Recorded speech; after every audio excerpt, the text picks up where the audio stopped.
Halo pemirsa GPR TV dari Sabang sampai Merauke, dari Miangas hingga Pulau Rote. Bertemu lagi bersama saya Bilky Sabila dalam program Kominfo Newsroom.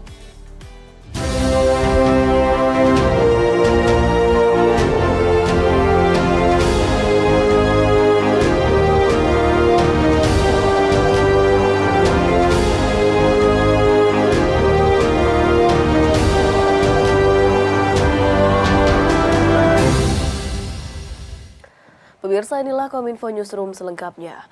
Presiden Joko Widodo melanjutkan rangkaian kunjungan kenegaraan hari ketiganya di Afrika dengan berkunjung ke Tanzania. Dalam kunjungan kenegaraannya, Presiden menekankan akan penguatan kerjasama dengan Tanzania, terutama dalam bidang pembangunan.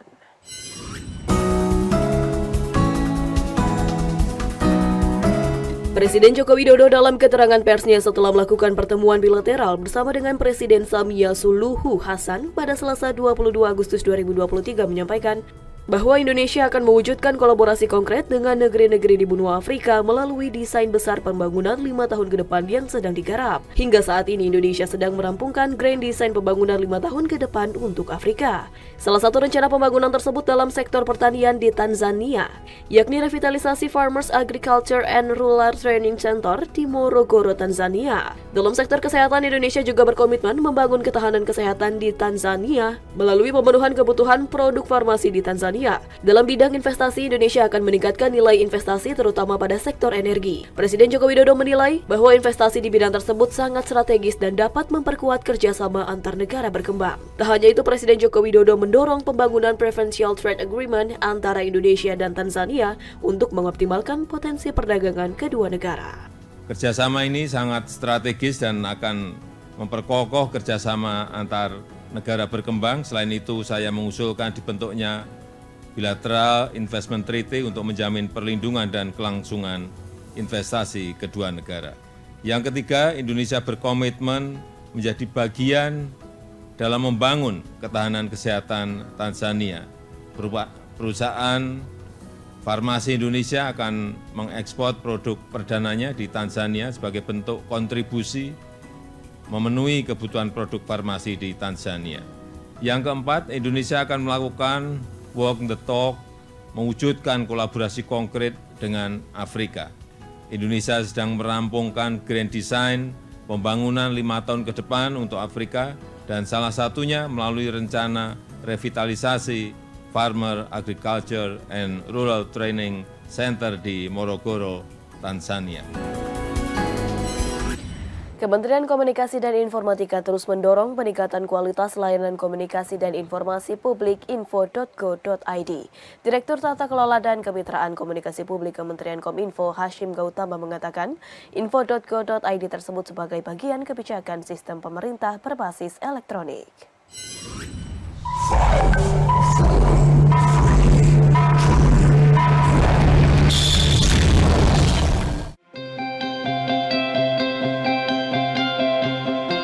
Sebagai upaya memperbaiki tata kelola pemerintahan agar efisien, terintegrasi, dan dapat memberikan layanan kepada penggunanya, Kementerian Komunikasi dan Informatika menyelenggarakan Grand Launching Layanan Informasi Publik info.go.id dan BIMTEK Layanan Informasi Publik Nasional. Layanan Informasi Publik info.go.id merupakan sistem data dan informasi yang diperlukan oleh berbagai instansi pemerintah yang dapat diakses mudah dan cepat sehingga proses pelayanan publik dapat dilakukan lebih efisien dan efektif. Dengan adanya aplikasi info sebagai one-stop service for public information, masyarakat tidak perlu repot mencari lokasi informasi publik di setiap badan publik negara dan cukup menggunakan satu aplikasi ini. Aplikasi ini juga mendukung pemenuhan hak masyarakat untuk melakukan permintaan informasi publik kepada badan publik karena masyarakat hanya cukup mendaftar sekali ke aplikasi ini dan tidak perlu berkali-kali mendaftarkan akun ke berbagai aplikasi serupa di badan publik lainnya. Direktur Tata Kelola dan Kemitraan Komunikasi Publik Kementerian Kominfo Hashim Gautama mengatakan, info.go.id ini suatu kebijakan dari penerapan sistem pemerintahan berbasis elektronik dan Peraturan Presiden Nomor 95 Tahun 2018. Dari banyaknya aplikasi yang kita tahu bahwa setiap instansi punya layanan sendiri-sendiri, ya punya aplikasi sendiri. Ini tentunya suatu euforia dan suatu semangat yang luar biasa. Sehingga Bapak Ibu di masing-masing kementerian, lembaga, dan pemerintah daerah itu melayani permohonan informasi publik dengan aplikasi yang dibangun sendiri. Dan ini tentunya di SPBE itu menjadi fokus untuk dijadikan sebagai aplikasi umum, ya, karena bisnis prosesnya sama, ya, kemudian juga dasar hukumnya sama.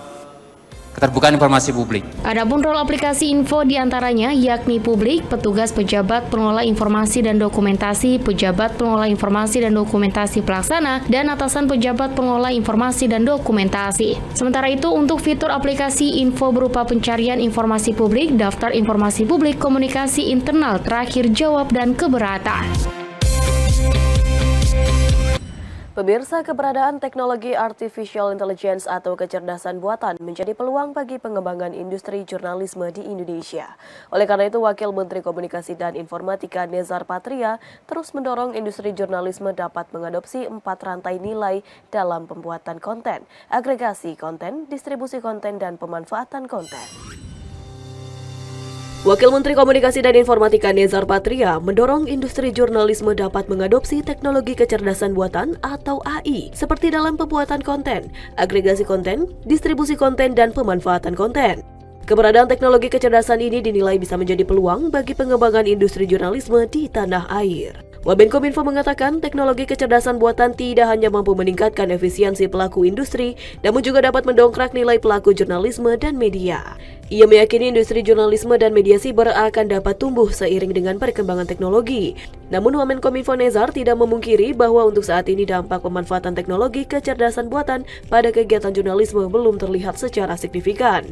Wamenkominfo Nezar berharap dalam beberapa tahun ke depan publik akan menikmati karya media hasil dari kecerdasan buatan atau campuran kecerdasan buatan pada kegiatan jurnalisme. Pemerintah dalam hal ini melakukan monitoring terhadap perkembangan pemakaian AI dan kita bersikap positif tentu saja dengan perkembangan teknologinya, tetapi juga kita mencermati sisi-sisi negatif yang akan muncul. Nah, karena itu bekerja sama dengan sejumlah lembaga juga dan stakeholder, terutama di ekosistem ekonomi digital, pelaku-pelaku industri yang berbasiskan digital, dan juga beberapa pakar teknologi, sosial, budaya, dan lain sebagainya macamnya. Kita coba memantau perkembangan AI ini dan merangka mengantisipasinya ya dengan satu regulasi yang mencoba meminimalkan dampak-dampak yang harmful, yang merusak dari AI.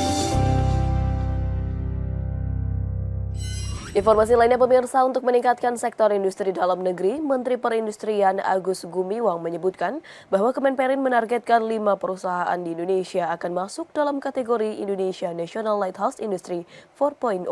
Dengan masuknya 5 perusahaan tersebut dalam Indonesia National Lighthouse Industry 4.0, maka secara tidak langsung akan meningkatkan pendapatan negara melalui sektor industri.